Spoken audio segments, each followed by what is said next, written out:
everyone, and thank you for joining the third episode of Women in Hyper Casual. So this time we're in Paris, and we're hosting some of the brightest ladies of the gaming industry in France. We are going to talk today about a lot of different subjects, from iOS 14, 15, ad creatives, UA automation, and the future of mobile gaming. So before we start, can you girls please introduce yourself? So I'm Fiona. I'm the lead user acquisition manager at Gameloft.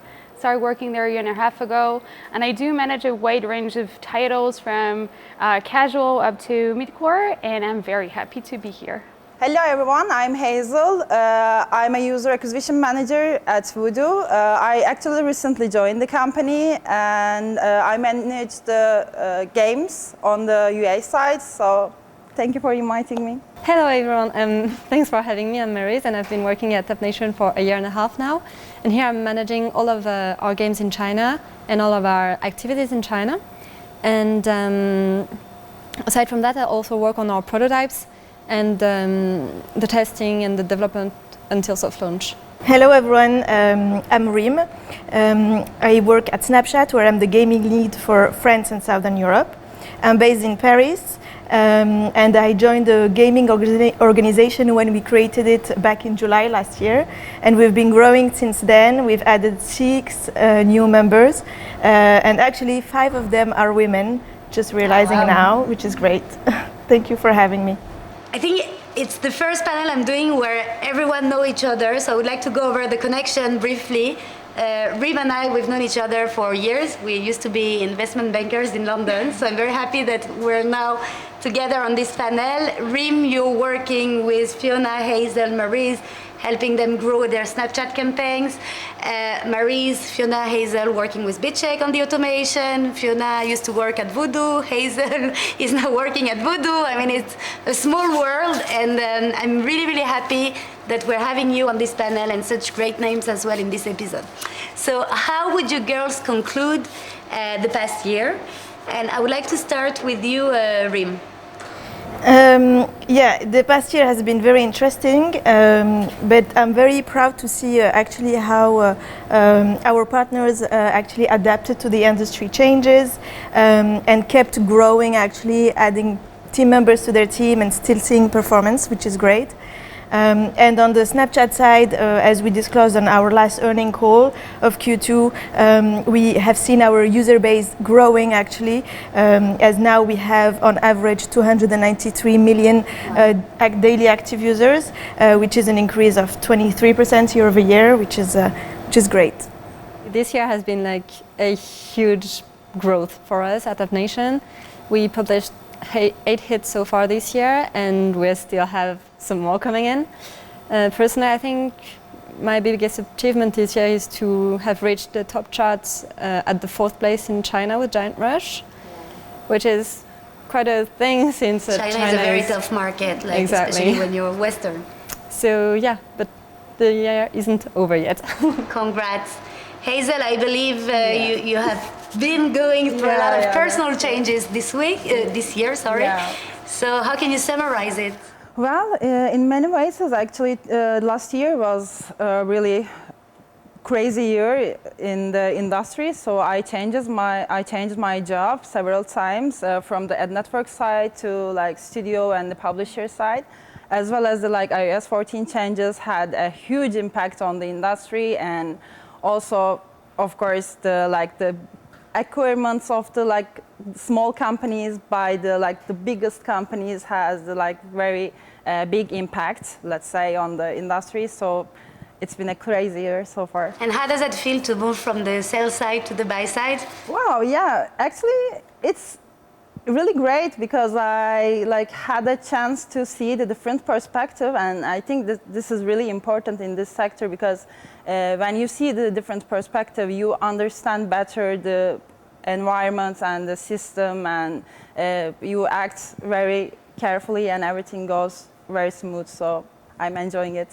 Oh, it's been a roller coaster of a year with all the changes that we know. But if I would highlight some things, it would be the different projects that we started in 2020 and that have proven to be very successful this year. Two mainly, like we started a big change on the creative side, not knowing what would happen afterward, but it did prove to help us reach a stage where we can keep on growing thanks to these efforts. And then the other thing that is more, I don't think it does happen much more on the industry, but we have got closer to our production teams, and the UA team is currently trying to influence our games in many ways. We have a very close relationship with a lot of our game managers, and we have been successfully impacting live ops and revenues on the game side from UA Insights. So I think all in all, beyond the craziness, like few bigger projects kind of made us very resilient throughout last year. So yeah, I would highlight these two things, really. Well done. Thank you. And so let's move to our first topic. I know we can no longer stand the word of iOS 14, 15, SKAd network, but I think it's part of this roller coaster year that we all had. So what I think is interesting to understand is the process that you went through. So what were you expecting? How did you prepare? And what happened at the end? So maybe we can start with you, Fiona. What were we expecting? Looking back, I think nobody had any clue what was going on, and neither did we. I think we were on the extra prepared side with this very strong knowledge that we should be flexible. So we are working with Singular. They really helped us because they were on the forefront of the topic. So that's a good support. And we tried to map every potential effect of that change, right? We didn't see a lot of things happening, threshold, partner readiness, like all these stuff that just happened thanks to Apple's communication. So we really had to stay on our feet. I think everyone was in a wait and see mode, like let's be flexible and ready to react, but we don't know how to prepare, right? Yeah, you hit some spots. Some of them you're like, okay, good, we had prepared this. Some others you just discovered out of the blue when the data comes in and you're like, oh, okay, that's unknown. That's fun. So I don't think I've read a prediction that was true. Anything that I've read, everything proved wrong. Nobody knew, but hey, it's gonna keep on coming, so we'll see. And now, like you feel that you're tackling this like you should. Like, are you scared of iOS 15, or are you scared of Google removing the Google ID? Because people are still heavily relying on Android, right, for the testing and. So are we in a stable position when everything is bright and we do measure everything we used to? Not at all, like absolutely not. Have we maintained our investment and do we live through this? Yes, absolutely. What is coming up? I have no idea. I think that's my biggest lesson. I will not write or say anything about iOS 15, Google Play or anything because I don't have a crystal ball. So I think I'll try to prepare my teams and our games the best way possible and then to be like, to adjust as quickly as possible, to try to find external solution. But I think the industry is doing the same. You see a lot of different solutions popping up, solving these issues as well, and these were not existent before. So in a few months, you saw like everybody reacted. So hopefully they will react faster than us, but we'll see. And what happened at Top Nation, Maryse? Can you tell us, like, what did you prepare for, and how did it impact at the end of the day your campaign and also daily routine? So actually, we were very scared of attribution and where was it going to go? How were we going to track our users and our traffic and optimize our campaigns? And all attribution partners came with probabilistic attribution. Exactly. Which is the other word of fingerprinting. So in the end, this problem didn't happen at all. And on the contrary, a problem we didn't expect was the lack of the kind of tsunami that approached on Android. And that made the Android competition skyrocket with everyone fleeing iOS, So yeah, I'd say that the thing we scared was not the thing to be scared, but the thing to be scared, we were not prepared for it. But we kind of adapt quite quite smoothly to it, because in the end it's just like we prepared for a shift from iOS to maybe Android if there was not data coming, and in the end it appeared that some of our titles were performing better on iOS. So it went pretty smoothly, and also I think it gave more power to the creatives. I will move to Hazel now because she's doing the link from the buy side to the sell side. Yeah, wow. Actually, the other way around. Because you probably, when Apple announced it, you were still working for AdColony, right? Yeah, that's And when it came into effect, you were working for another company, and now you're seeing the implications at Voodoo. So Yeah, that's true. Well, actually, when Apple announced it in the first place, it was a whole black box for everyone, for sure. But on the network side, it was really important to like the time frame that the install will be attributed to the like each channel. So you know the algorithms are working with the, like this install attributions, of course, and that installs are boosting the algorithm and give us a scale.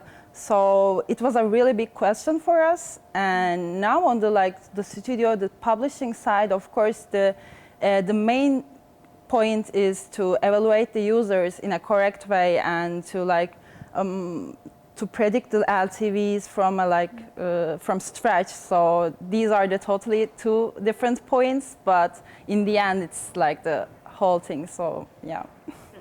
And Rym, I remember that Snap was heavily prepared for that. I mean, we got product updates, a lot of them in the past year. So how did you prepare? And was it enough preparation? Are there some things that you missed out on? Yeah, I think like everyone, it was really difficult to evaluate the impact that was going to have on each industry and sub-industry. But it made sense by the time that eventually things will normalize, and I think that is what's happening actually in the market. On the Snapchat side, we really got prepared for this. As you said, this is what we were doing best. First, on the Snapchat side, on the app, as we are privacy by design, we were built for this, so it was less complicated maybe than others. And secondly, our product team has been super proactive and very early on to connect with the industry, Apple, etc., on providing as much info as possible, and we have been also working with all our partners, trying to give as much info and work really closely and be there through the transition together. What was the impact that you saw on the campaigns of your partners? Did you see a decrease in performance initially? I think it's something we saw across the board, right? Like initially in the first weeks of the release, there has been this decrease in performance. That eventually I feel that, at least from what I'm aware of our clients and prospects and partners, people caught up with, but I think initially this is what happened, right? But it really depended on the advertisers. We don't see a real trend, but for example, lately we see actually advertisers seeing good performance when they compared to their pre-SCAD or non-SCAD campaigns. They see better CPI, like beating their own benchmark, and also they see good performance on their SCAD campaigns on Snapchat. We just published a case study with FTY about this, that is seeing 20% lower CPI than what they had before. So it's very interesting to see actually that I think despite what we all thought and maybe all were scared, advertisers are seeing good performance coming in. If I can add up to that, it really faded out quickly, but what we saw across the board on, if you looked at the eCPM, you had two massive bumps on Android. It was very funny. You had the release of iOS 14 where the adoption rate was 0. People panicked and you saw an explosion of the Android eCPM like for a week or two, then went back down. Everybody's like, oh, fine, nothing changed. And then Apple forced the transition, and then you're at 60% adoption rate. And then all your iOS campaigns are like struggling because 60% of your inventory is gone. And at that stage, you saw another bump in injury, like everybody panicking again. But I guess that's what you were saying. Like eventually, after a couple of weeks, things are normalizing. You can't react to panic all the time. So everybody's back to normal now. Let's see what iOS 15 will hold for us. Yes, Maryse? Also, I feel like the beginning has been the most difficult because some networks were not allowing us to run campaigns that would target both iOS 14 and not iOS 14 users. So I feel like a lot of advertisers were pushing and putting everything they could on the pre-iOS 14 users, which resulted in huge eCPMs on iOS for a short period of time. And in the meantime, the campaigns for SCAD, no one went there, and the eCPM was super low. Yeah, exactly. But in the same time, we were having those data discrepancies, so we couldn't take advantage of that. But there had been, I feel like, a golden period where all the brand advertisers didn't switch yet, and we could achieve really cheap costs on iOS. By going to SCAD campaigns where everyone was running away from them. I think one of the things where people were the most affected with iOS 14 is creatives and testing of creatives, of course, although you can still test on Android. In any case, creative has been the focus for the past couple of years. And I would like to dig a bit further down this creative world, asking you about, your strategy and what you think has changed in the past year in terms of creative, and what is, if we can finish by the learning that you would give to our viewers or your best tip for creative. Let's start maybe with you, Rym, about what you've seen in the creative world, especially on Snapchat, how people were adapting to this lack of visibility on the creative side on iOS, and your best tip. But first, it's a big trend. The creative became a real topic, I feel, with the iOS 14. So we've seen over the past year, actually, more testing than it was before. More testing on Snapchat for Snapchat, while before maybe advertisers were coming, with performing creative from other networks and just putting them in all the networks. I really feel that people have been adapting, advertisers have been adapting to the networks, which is great. And also an increased usage of a split testing tool, where you can do the A/B testing. It became really important, and everyone is now including them in the UA. So this is a big change compared to what I look backward. And of course, the testing on Android, which was not the case before at all. It's very interesting that with the lack of data, sometimes people have switched directly all the most of the advertisers switched all the testing actually on Android. So those are the trends that we see on Snapchat.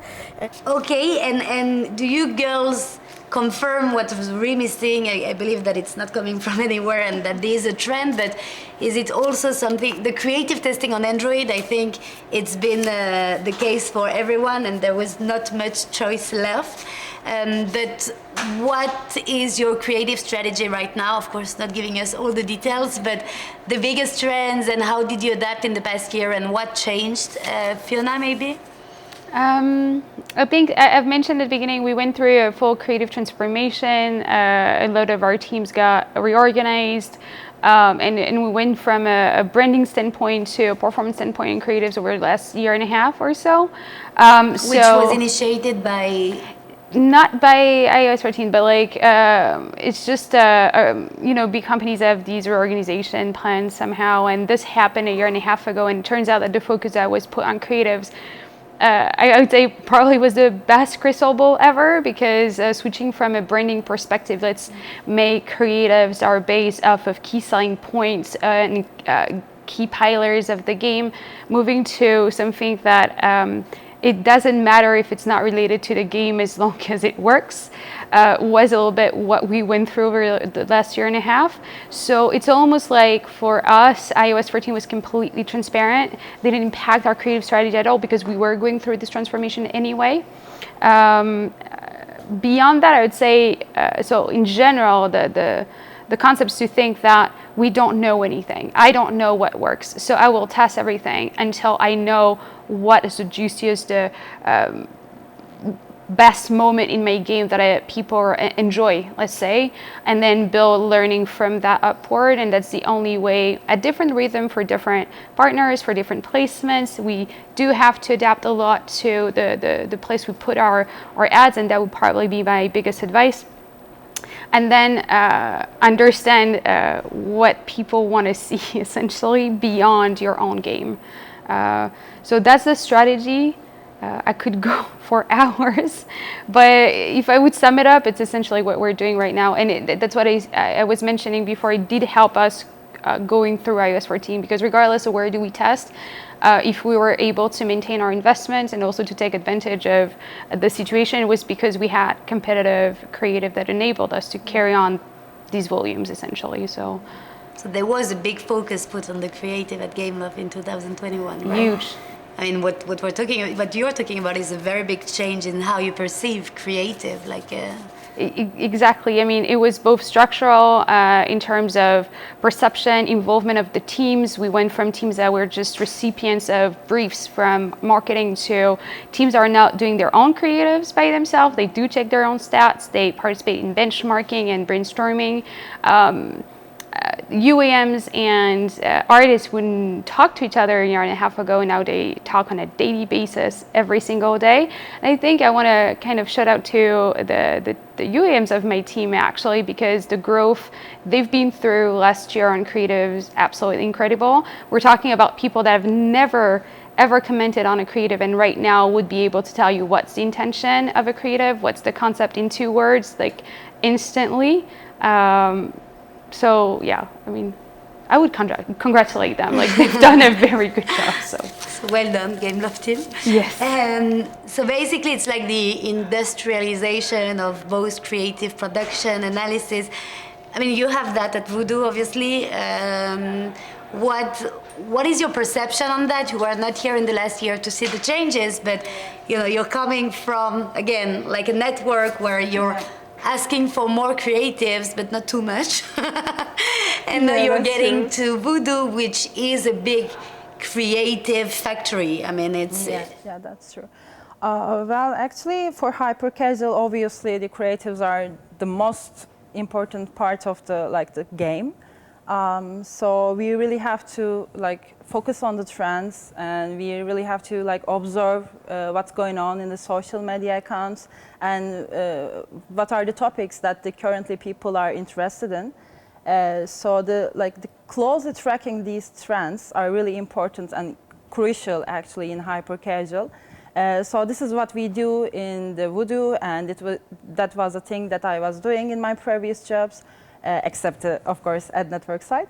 But yeah, so to summary, it's like a brainstorming between the team, communication, observing the trends and adapting them with your games to take the parts that will be useful for your games and attract the users is really important on the creative side. Of course, I agree to both Fiona and Rym, and yeah, the way that we tested the creatives has been changed due to the iOS 14, and yeah, that's, I think. Yeah, I think there is more and more integrations of the team, like marketing artists, who used to be only very creative, are now very much data oriented, and the UA team, which used to be only data oriented, is becoming now creative, and it's helping a lot, I think, on the creative iteration and the creative testing. Maryse, your opinion on that? Well, I feel like it's just going to sound like a repetition of what you just said, because our strategy is testing, just as you said, Fiona. We don't know what's going to work, and we don't know what part people want to see. We don't know what color people want to see. That's even why we test hyper-casual games. So I feel that on the testing part, something that I've noticed, at least because we released this year the Creative Manager tool that allows you, to upload creatives across networks and campaigns. And what I've seen is that 80 to 90% of the companies used to test their creatives on Facebook, okay? So the A/B testing is done on Facebook, and then from there you're like, okay, this creative is performing better, so I'm going to upload it on all of the networks. But then Snapchat and Facebook have different audiences, and Apple and TikTok have very different audiences. So it's not necessarily something that is proving to be right. What I've seen is more and more, as you said, Fiona, like advertisers really trying, and as you said, Rym as well, to try the best performing creative per network. It's not always easy because it requires a lot of resources. But what would be your best tip on the creative side, let's say to Snapchat clients? But exactly to continue on what you were saying, everyone was saying, so test as much as possible, as often, especially we know that there is a lot of creative fatigue on hyper-casual, so test the earliest possible when there is a game launch. My biggest tip is also to work towards the automation, because testing, we know it's time consuming, uploading a lot of creatives is time consuming, we know that. So really focusing on analyzing the trends, analyzing the data, etc. In order to go faster and have some learning, because everything is going to be different for each game and at different point of time, depending, as you said, on the trends and what's working well. So yeah, to test as much as possible and ease actually the way through automation. Thank you, Rym. I'm going to join you on this one. As you were saying, we're not testing only on Facebook now. Facebook tests work for Facebook and other tests work for other networks. So at the time, my 2 tips would be first to test your creative on every network you want to use them on, because each network will have a different winning creative, and you might just miss an opportunity if you don't do that. And also now, because we have so many A/B testing tools with automation as well, it's rather easy to, maybe not as easy as we wish it would be, but it's much easier than it was, and that's definitely something. And the other tip I would like to mention is what you were mentioning, Hazel, about the trends. Especially in creative, you have to be fast. So watch social media, be on Instagram, be on Snapchat, be on TikTok, be on everything you need to be, and just seize the latest trend. Especially in hyper-casual, we have seen lately that as soon as a trend comes out, there's a game about it. Yeah. If there's a game about it, there's a creative about it. I would say I used to work in hyper-casual, so I would absolutely validate everything you said. But it's like now being outside of that world, it's also true. These things are applicable to every single game. And I would say, regardless of the game genre you're working on, I think networks and partners work a certain way. Facebook, Snapchat, TikTok, they don't work differently for hyper-casual. They work like a waterfall is a waterfall. So if you want to change things, if you want to impact in creatives your game, I think people should never forget that behind what we do, behind our data sheets and our videos are actual people, you know, like, and our ads are not just in competition against our direct competitor, you know, they're not directly in competition only with other hyper-casual runners, for example. No, we're in competition against each other, against brands, against influencers that post cool, like, vacation location, against your mom's text, against text, calls, work, everything, emails. And I think we all need to step back and look at how we consume content. What do we like? Why do we follow X, Y, Z trend, influencer and stuff?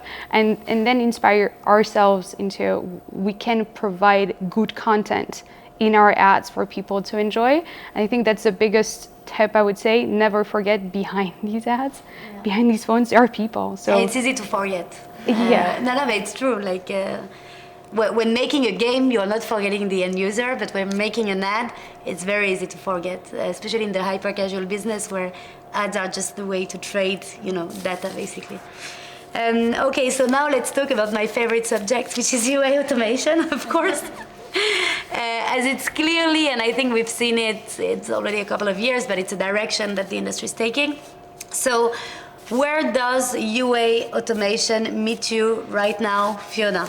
Oh, halfway through. Can we ever reach 100% of our automation goals? So that's a question, basically. Do you think we can 100% automate everything? Like, how do you use automation in your day-to-day routine? So to the first question, I think halfway. I think automation is endless. You'll always find something new to automate. So it's a never-ending process, I would say. So I'll put myself in halfway through. We still have a lot of work to do. But can we then automate everything? I would say not 100%. I would put the pointer at, let's say, 95, 97%. Why? Because there are restaking factors in UA. You make sometimes unrational decision. You'll increase budget on a non-performing campaign because you know what you want to try. Essentially, everything that is new, a new creative, a new idea, a new campaign, a new partner, anything that we want to test, you need to go through this iterative try and fail process, and that cannot really be automated. Beyond that, once you reach a stable place, or once you do something once a week, everything should be automated. We have too many things to do, too many iOS 14 to manage, too many campaigns, too many new networks, too many things to try. So as much as possible. It won't ever be 100% because we need new stuff. Yeah. But once it's BAU, automate. Hazel, where does UA automation meet you today? Manage lots of hyper-casual games today, and like if I want to sleep, basically I have to like make it easy to like. How many titles do you manage?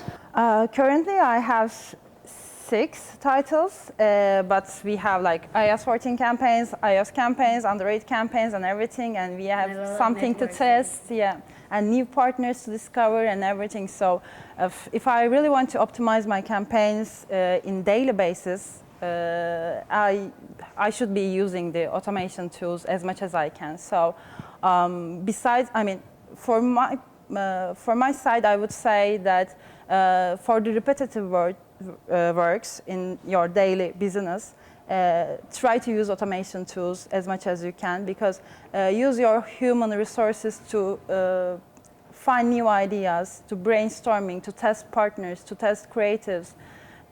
So for the new ideation, so yeah, that will be my advice. Thanks, Hazel. Maryse, you share? So I would 100% agree with you, Hazel. Automation is definitely something that makes you gain a lot of time and time that you need. So on this year, we actually started working with you at BitShake, and it made us save a lot of time that we could use on the creative side. Creative that we just said is very important and is crucial, especially on iOS 14 right now. So yeah, automate everything that you can, especially manual work, thing you do every day, and that is what is not very adding value. And all the time spent on it. Exactly, but concentrate on ideation and on creative and finding new ideas. So thank you, Maryse. Rym, you're working with a lot of different partners. Some of them are super sophisticated, some of them are really manual. Where do you see the biggest successes, and what do you think is the part of automation? What can be automated, what cannot be automated? Yeah, we definitely see that the most successful are the ones that automate as much as possible, because I also agree not 100% can be automated, but definitely automation can help free time that can be spent on, as you said, analyzing and tasks that won't be automated, like decision making. And we know that we worked in banking, as you mentioned it earlier, and a lot of things were automated because it was a more mature industry, and I think this is where gaming is heading. But there were things that were not going to be automated ever because of the skills that the UA managers and the experts have. So definitely I push all the advertisers to automation, campaign creation, campaign testing, campaign creative upload, either through our API or of course through our API partner like you, BitShake. So definitely something very important. And where do we stand on Snap side? There is a interesting, we just published a case study actually with Voodoo about automation. So it's not creative automation, but we have been working closely with the publishing team to actually customize and adapt our API to their publishing, to the Voodoo publishing platform that helped hundreds of independent studios test, their games, their prototypes on Snapchat through the API, which is great, and this way they have been able to, find and identify new hits, which is super exciting. So it's very interesting to see how powerful automation can be and can allow us to go fast. Yeah, obviously, like setting up manually campaigns for prototypes and analyzing the results is a bit too 1,000 and late. Okay, so finally I would like to talk about the future of mobile gaming. I know we don't have a crystal ball, don't worry, Fiona. So first of all, what do you think will be the most popular game genres and themes in 2022? Maryse? That's the $1 million question. So like right now we're definitely seeing a girly trend, plus a runner trend, plus a multiplier trend. So I think that maybe what we haven't seen yet might be the multiplier trend applied to the simulation. So I don't know, I place my bet on that, but maybe not too much. Something's cooking at Tap Nation? Maybe. Okay, Hazel? Well, I guess I would give more broad answer to this question. I would say the hybrid casual, like everyone else. So, but of course, so we see that the trends are coming from the casual side to implement it in the hyper casual side, and from the opposite side as well. So I would probably say that the 2022 would be like a crazy year as well, because of the this iOS changes again and the lack of data and the testing methodologies, and we are seeing lots of new studios are joining to the club, and so lots of competition will be there as well. So I don't know, I don't know the exact answer. Hybrid but casual, yeah. I mean, yeah, we've been hearing about it for a while, Yeah, but we're of course. waiting to see it work in action. So, Fiona? No crystal ball needed. Mine, hopefully. No, only joking. I think if you look back, it's always a composition in between something we know have worked before, like a match 3, and a share of innovation, something we haven't seen before. And if we look back even at the transition between Candy Crush and Gardenscape, for example, it's part of these big step up. So my bet will go into the studio that is able to take something that we know and innovate on top of it and make it never seen, and then we'll have plenty of copies of it and a full year of that game. So On Snapchat, we're seeing a new trend, a new genre of games, on our own platform game, Snap Games, that is rising. It's what we call hyper social. So really adding a layer of social into games. You mentioned multiplayer, but it's not. It can be one of them. But yeah, the social part where you can play with your friends with no friction, as we do have on Snap Games, because those are HTML5 games, where you can still use the voice and chat with your friends while you're playing, or maybe invite friends to play with you, share, etc. So these types of mechanics of social, either that we see, on Snap Games, or using our SnapKit tool like Bitmoji, making it more personalized, and all our sharing tools are really a new type that we see is working well, and we saw that people that play together play longer. This is what we see on our side. So I'm super excited to see more titles coming in the next years. There is the success of Aqua Park, of course, on Snap Games, but yeah, super interesting to see more of those. I want to talk about what's exciting for you next year. Like, what part of the future looks bright to you, and why are you excited to be in this industry, and what do you think the next year will give us in terms of excitement? Fiona?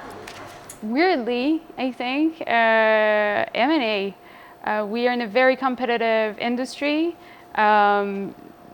Like, there are new genres coming in every day, but in the end it's very interesting. I think following who buys who when kind of makes sense and gives you a better understanding of how the industry is evolving. So I am excited to see who's gonna increase the portfolio the most and integrate the more data, because that's also very interesting to follow, and to see the new giants kind of emerging of this trend. I think it started 2 years ago, it's accelerating, and I'm kind of excited to see what's gonna happen. So it's weird, it doesn't have anything to do with games, but that excites me some.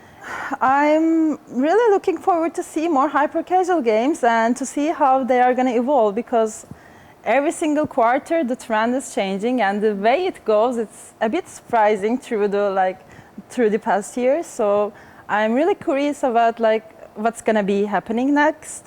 Of course, Google will react to the changes on the Google Ad ID. So I'm gonna be watching closely about this news, and yeah, that's pretty much it. I think the thing I'm most excited about is social media and how it meets gaming. As you were saying, Rym, multiplayer is really becoming a thing.